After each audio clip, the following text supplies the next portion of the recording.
ሎጋሪዝም ማለት ምን ማለት ነው ስንል ይሄ የሎጋሪዝም ፎርም ነው። ዲፈረንት ፍሮም 1 መሆን አለበት። ሲ መስት ቢ ግሬተር ዛን 0 የሎጋሪዝም ፎርም ተሰጥቶ ግን ከቤዙ ላይ ኤክስፖናንት ሆኖ ይሄንን ዋጋ ሰላም። በዛሬው ቪዲዮ የግሬድ 10 ሎጋሪዝም የሚለውን ፓርት የምናይ ይሆናል። ከሀሳቡ ስንጀምር ሎጋሪዝም ማለት ምን ማለት ነው ስንል ሎጋሪዝም ማለት ኢንቨርስ ኦፍ ኤክስፖናንት ማለት ነው። አንድ በኤክስፖናንት የተሰጣችሁን ፎርም በኢንቨርስ ስታደርጉት የዛ ኢንቨርስ ውጤት ሎጋሪዝም ይባላል። የኤክስፖናንት ኢንቨርስ ማን ነው? ሎጋሪዝም ተብሎ ይጠራል ማለት ነው። አንድ ባንድ በምሳሌ የምናይ ይሆናል። የመጀመሪያው ሎጋሪዝም የሚለው ፎርም ይሄ ነው። ሎግ ሲ ቱ ዘ ቤዝ ኤ ኢዝ ቢ ተብሎ ይነበባል። እዚህ ላይ መሆን ያለባቸው የኤ ዋጋ የሲ ዋጋ እንዲሁም የቢ ዋጋ ምን መሆን ይችላል ስለሚለው ነገር ስናይ እዚህ ላይ የሎጋሪዝም ፎርም አለ። ሲ ኤ ቢ የሚባሉ ነገሮች አሉ። የሲ ዋጋ ምን መሆን አለበት እንዲሁም የኤ ዋጋ ምን መሆን አለበት ስለሚለው ስናይ የኤ ዋጋ ኤ ግሬተር ዛን 0 መሆን አለበት። ኤ ላይ ሊሆን የሚገባው ከዜሮ የበለጠ ቁጥር ነው ማለት ነው። ኤ ኢዝ ዲፈረንት ፍሮም 1 እንዲሁም ከዜሮ ለምሳሌ ኤ ግሬተር ዛን 0 ስንል ዜሮን ኢንክሉድ አያደርግም ነው። ኤ ዲፈረንት ፍሮም 1 ሲባል ደግሞ እንዲሁ አንድንም አይጨምርም ማለት ነው። ኤ ግሬተር ዛን 0 እንዲሁም ዲፈረንት ፍሮም 1 መሆን ያለበት ማለት ነው። ኤ ላይ የሚኖረው ቫልዩ ሲ ላይስ ሊኖር የሚችለው ቫልዩ ስንል የሲ ዋጋም ከዜሮ የበለጠ መሆን አለበት። ሲ መስት ቢ ግሬተር ዛን 0። እሺ አሁን ደግሞ ምሳሌ እንይ። የተሰጠን የኤክስፖናንት ፎርም አለ። ይሄንን የኤክስፖናንት ፎርም እንዴት አድርገን ወደ ሎጋሪዝም ልንቀይረው እንችላለን? የመጀመሪያው ጥያቄ። ቅድም በነገርኳችሁ መሰረት ኤ ሲ ቢ ብለናል። ኤ ማን ነው? እዚህ የኤክስፖናንት ፎርም ላይ አሁን የቅድሙን ሎጋሪዝም ወደ ኤክስፖናንት እንቀይረው ቢባል ማን ነው? እንዴት ነው ሊሆን የሚችለው? ኤ ሬዝ ቱ ቢ ኢኳልስ ቱ ሲ ነው። በዛ መሰረት የኤ ዋጋ እዚህ ላይ ማን ነው? ቺዝ 2 የቢ ዋጋስ 5 የሲ ዋጋ 32። ስለዚህ እነዚህ ናቸው ማለት ነው።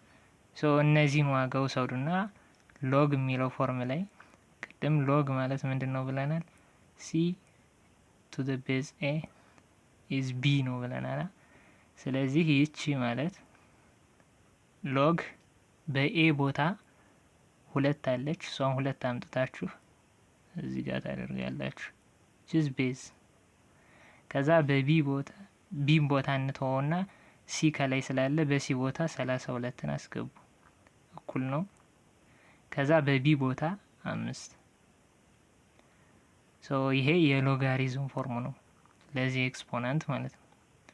የመጀመሪያው ኤግዛምፕል ይሄ ነው። ኔክስት። እሺ አሁኑ ደግሞ ይሄንን አይነት ኤክስፖናንት ፎርም ተሰጥቶናል which is 3 raised to 4 equals to 81 ሚል። በዚህ ላይ የኤን የቢን እና የሲን ዋጋ ወጣችሁ በዛ ሎጋሪዝም ፎርም ላይ መተካት ነው ማለት ነው። ይሄን ኤቢሲ የሚለውን መንገድ ሎጋሪዝም የሚለውን አይዲያ እስክትለማመዱት ድረስ ነው። ከዛ በኋላ የግድ በአይናችሁ መቀየር መልመድ ይኖርባችኋል። the first one is a ማን ነው ሊሆን የሚችለው? the base 1 which is 3። b ማን ነው ሊሆን የሚችለው? the exponent 1 which is 4 and c ላይ ያገኘ ነው ማለት ነው። ኦኬ ከዛ የሎጋሪዝም ፎርም ምንድነው? ሎግ ሲ ኤ ኢዝ ቢ ነው። ኤ ሲነበብ ምንድነው ያልነ? ሎግ ሲ ቱ ዘ ቤዝ ኤ ኢዝ ቢ ብለን ነው የምናነበው። ይሄንን ወደ ያንን ኤክስፖናንት ወደ ሎጋሪዝም ስንቀይረው ሎግ ብለን በኤ ቦታ ያለንን ዋጋ 3 አመጣን እዚህ ማስቀመጥ፣ በሲ 81 ኢኳልስ ዊዝ 4 በቢ 4 አመጣን አስገባን ማለት ነው። ሶ ለሁለተኛው ኤግዛምፕል ይሄ የሚሆን ይሆናል። እሺ በዚህ ጥያቄ ላይ ደግሞ የኤን የቢን የሲን ዋጋ አውጡልኝ። ሶ የመጀመሪያው ኤ ሊሆን የሚችለው የቤዙ ዋጋ ነው which is 4 ሶ ቢ ሊሆን የሚችለው ደግሞ የኤክስፖናንት ዋጋ ነው which is 1/2 ብለን የጠራ ነው። ሲ ሊሆን የሚችለው ደግሞ የዛ ቤዝ እና ኤክስፖናንት ውጤት የመጨረሻ ላይ የምናገኘው ውጤት which is 2 ሶ እነዚህ አሉና የሎጋሪዝም ፎርም ምንድነው? ሎግ ሲ ኤ ኢኳልስ ዊዝ ቢ ነው። ሶ ይሄንን ኤክስፖናንት ወደ ሎጋሪዝም ስንቀይረው ሎግ ብለን በሲ ቦታ 2 በኤ ቦታ የቤዙን ዋጋ እኩል ነው 1/2 ይሆናል ማለት ነው። ሶ ካስተዋላችሁ በኤክስፖናንቱ ጊዜም እንዲሁም በሎጋሪዝሙ ጊዜ የቤዙ ዋጋ አይቀየርም። ሶ ኪፕ ኢት ነው። እሺ አሁን ደግሞ በሎጋሪዝም ተሰጥቶነስ ወደ ኤክስፖናንሻል እንቀይረው ሲፈለግ እንዴት እናደርገዋል ስለሚለው እናያለን። ሶ እዚህ ጋር ያለችዋ ቁጥር ቤዟ ናት። ሶ ይሄኛው ኤክስፖናንት ነው፣ ይሄኛው ደግሞ ዋጋው ነው ማለት ነው። ሶ ዚስ ነምበር ሬዝ ቱ ዚስ ነምበር ኢኳልስ ዊዝ ዚስ ሆኖ የሚቀመጥ ይሆናል ማለት ነው። ሰው ይሄ ማለት ይሄ አዘ ሆል ይሄ ሎጋሪዝም ተብሎ የሚጠራው ፎርም ኢኳልስ ዊዝ 2 which is base and exponent 7 equals with 128 so ይሄ ማለት ኤክስፖናንሻል ፎርም ሲገለጽ ይሄ ነው ማለት ነው። ሎጋሪዝም ኤክስፖናንሻል ሲገለጽ 2 raised to 7 equals with 128 ይሆናል ማለት ነው። እሺ ያሁኑ ደግሞ ዋጋው እንደ ፍራክሽን አይነት የሆነ ሎጋሪዝም ሲሰጠንስ እንዴት ወደ ኤክስፖናንሻል ወይም ወደ ኤክስፖናንት ፎርም እንቀይረዋል ማለት ነው። ሶ ሎጋሪዝሙ ይሄ ማለት ቤዟ 3 ናት። 3 በቤዝ ጊዜ ሁሉም አይቀየርም አይደለ? ሶ ይሄ ማለት በቤዝ ጊዜ ለሎጋሪዝሙም ለኤክስፖናንቱም ቤዝ የሚሆነው 3 ነው ማለት ነው። ወይም እዚህ ጋር ያለው ቁጥር ለሎጋሪዝሙም ለኤክስፖናንቱም ቤዝ ነው። ሶ 3 ከዛ በኋላስ እቺ ኤክስፖናንቷ ናት ጂዝ -3 ላይ እናስቀምጣለን ሬስቱ አድርገን 1/27 ከማለት ጋር እኩል ሶ የሎጋሪዝም ማለት ከዚህ ኤክስፖናንሻል ፋንክሽን ጋር እኩል ነው የሚሆነው ማለት ነው። ይሄ በኤክስፖናንሻል ፎርሙ ነው፣ ይሄኛው ደግሞ በሎጋሪዝም ፎርሙ ነው ማለት ነው። ናይስ። እሺ አሁን ይሄኛው የሎጋሪዝም ፎርምስ ወደ ኤክስፖናንሻል ፎርም ስንቀይረው እንዴት ልንሰራው እንችላለን? ሶ የመጀመሪያው ይሄ ሎጋሪዝሙ ነው። ስለዚህ በቤዝ ጊዜ ኤክስፖናንትም ሎጋሪዝሙም ቤዛቸው የሚሆነው ተመሳሳይ ነው ቺዝ 10 ማለት ነው። እሺ ከዛ በኋላስ ይሄ ኤክስፖናንት ይሆናል ማለት ነው 1/3 ኢኳልስ ዊዝ ኪዩብ ሩትስ ኦፍ 10 ከማለት ጋር እኩል ነው። because 10 raised to 1/3 ማለት እቺ 3 ኪዩብ መሆኑን ወይም ኦቨር መሆኑ ፍራክሽን ሲሆን የሆነ የራዲካል ፎርም እንዳለው ያመለክታል ማለት ነው። ሶ ይሄ ማለት ከዚህ ማለት ጋር እኩል ነው ማለት ነው። ይሄ ኤክስፖናንሻል ፎርም ነው፣ ይሄኛው ደግሞ ሎጋሪዝም ፎርም ነው ማለት ነው።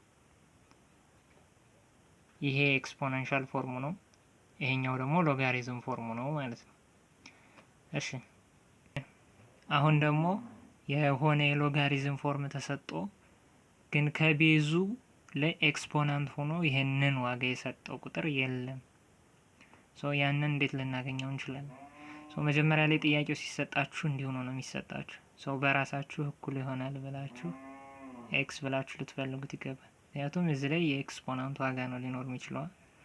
ሶ 2 ሬዝ ቱ የሆነ ነበር እኩል ነው ይሄንን የሰጠው ማለት ነው። ሶ ይሄ አዝ ሎጋሪዝም ፎርም እንወሰደው። እኩል ነው ብለን ይሄንን ወደ ኤክስፖነንት ፎርም እንቀይረው which is 2 ቤዙ 2 ይሆናል። ከዛች ኤክስፖናንት ሆናታ ኤክስ ላይ እናስቀምጣለን ኢኳልስ ዊዝ 64 64ን በ2 ቤዝ ፎርም እንግለጸው። ይሄ እንዳጠቃላይ ይሄ ኤክስፖኔንሻል ፎርሙ ነው። ይሄኛው ኤክስፖኔንሻል ፎርሙ ነው፣ የሎጋሪዝም ፎርሙ ነው። አሁን በኤክስፖኔንሻል ፎርሙ ነው የኤክስን ዋጋ ልንፈልግላት የምንችለው። ስለዚህ 2 ሬዝ ቱ ኤክስ ኢኳልስ ዊዝ 64 ብለናል። ሶ 64ን በ2 ሬዝ ቱ የሆነ ነምበር እንግለጸው። እዚህ ጋር 64ን በ2 ሬዝ ቱ ፎርም ለመግለጽ ይሄ ማለት 2 ሬዝ ቱ ኤክስ ኢኳልስ ዊዝ 2 ሬዝ ቱ 6 ከማለት ጋር እኩል ነው። 2 ሬዝ ቱ 6 64 ነው።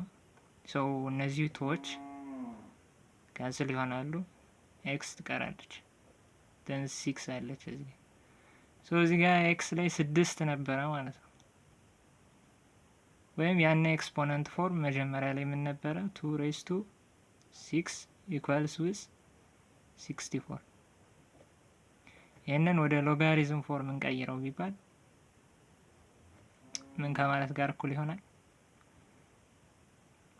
ሎግ ቤዙ 2 እንደሆነ ነው የሚቀመጠው።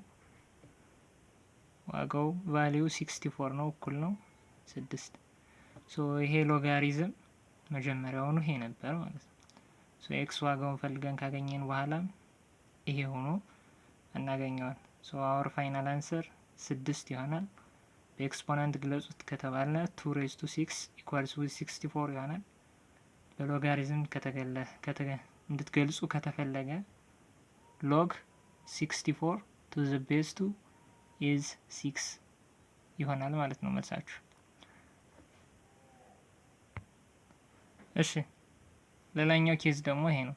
እንደዚህ አይነት ጥያቄዎች ቢሰጧችሁ አሁን ይሄ ምን ይላል? ሎግ 0.01 ቱ ዘ ቤዝ 10 ኢኳልስ ዊዝ አናውን ነምበር ሶ ኢኳል ቱ ኤክስ ብለን የምንፈልግ ይሆናል ማለት ነው። ሶ ይሄንን ወደ ኤክስፖነንት ፎርም ብንቀይረው ምንድነው ሊሆን ይችላል? 10 ሬዝ ቱ ኤክስ ኢኳልስ ዊዝ 0.01 ነው የሚመጣው ነው የሚለው። ሶ 0.01 ማለት ደግሞ 10 ሬዝ ቱ ኤክስ እኩል ነው ብለን ብንፈልጋት እቺ ማለት 0.01 ማለት 1 ኦቨር 100 ከማለት ጋር እኩል ነው። እሺ ይሄ 1 ኦቨር 100 ማለት ምን ማለት ነው? 1 ኦቨር 10 ሬዝ ቱ 2 ማለት ጋር እኩል ነው። እሺ ይሄንን በውስጥ ታዋቂነት እንዳለ ለመቀየር 10 ሬዝ ቱ ማይነስ 2 ከማለት ጋር እኩል ሊሆን አይችልም። 10 ሬዝ ቱ ማይነስ 2 ወይም 10 ኢንቨርስ 2 ብንል 1 ኦቨር 10 ሬዝ ቱ 2 ወይም 1 ኦቨር 100 ከማለት ጋር እኩል ሊሆንልን ይችላል ማለት ነው። ሶ በ0.01 ቦታ ላይ 10 ሬዝ ቱ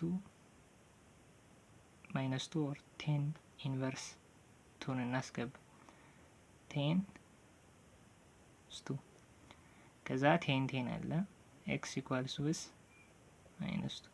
ስለዚህ ኤክስ ዋጋ ሊሆን የሚችለው ማይነስ 2 ነው ማለት ነው። ሶ በኤክስፖነንት ግለጹት ከተባላችሁ እንዴት ትገልጹታላችሁ?